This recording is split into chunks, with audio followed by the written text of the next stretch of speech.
mage ma utiere godo ma ng'ato penjo ne to jogi gin gitimango nyiswane tango gini muti. I think ni tours and travel bet bade lach kata kichaka wach mar tours nyiso ni wuoth then kwadoke wach mar travel manyiso ni wuotho kitiyo gi ndege. Koro bade lach nwach kisome to in gi opportunity mang'eny minyalo timo. Kaka wadwa osewacho ni inyalo bedo tour guide, inyalo bedo ng'at manigi gari but ionge kambi. Koro iyudo ni joma nigi kembe to onge gari kawo geche kuomi. Neno. Koro those are some of the opportunities.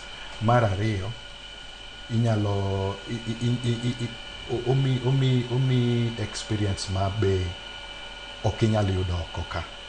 Nwach seche ma koro iwuok idhi timo tijno at personal level, iyudo experiences gi challenges ma seche moko kadimiyo ng'ato tich to dok itimo ang'o, dok iyudo. E industry waka be inyalo bedo e management ma inene office itimo bookings mag flights. Koro kwatimo ga bookings kaka an gi both platform ma book weche mag ndege, both locally and internationally. Koro ka ng'ato gochona nodwaro dhi kaka a day ago na book ne welo moko biro e kiche ma kanisa wa. Koro book ne gia from South Africa. Koro na book ne gi ndege. Koro wadhi platform titimo booking timiyogi, ikaw booking no tikete logo mari tioro ne gi air ticket. Koro wan koro iluongwa ni sub agents. We are not full agents because mondo mi bed full agent and a little expensive because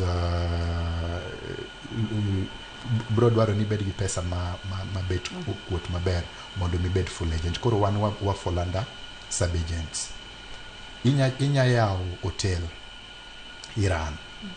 Inyalo tiyo bende gi serikal gi migepe mag tourism mantie serikal, either county government kaka Nyameno mantie migawo mar wuothe county ma Kisumo. Inya tiyo under tourism regulatory authority, tourism fund and so on and so forth. Koro en beto lach. Okay. Nancy Adogiri, kane chako halani ang'o gini mani duaro to ni ngomenda marom nade ng'ato nyang'iyo ni to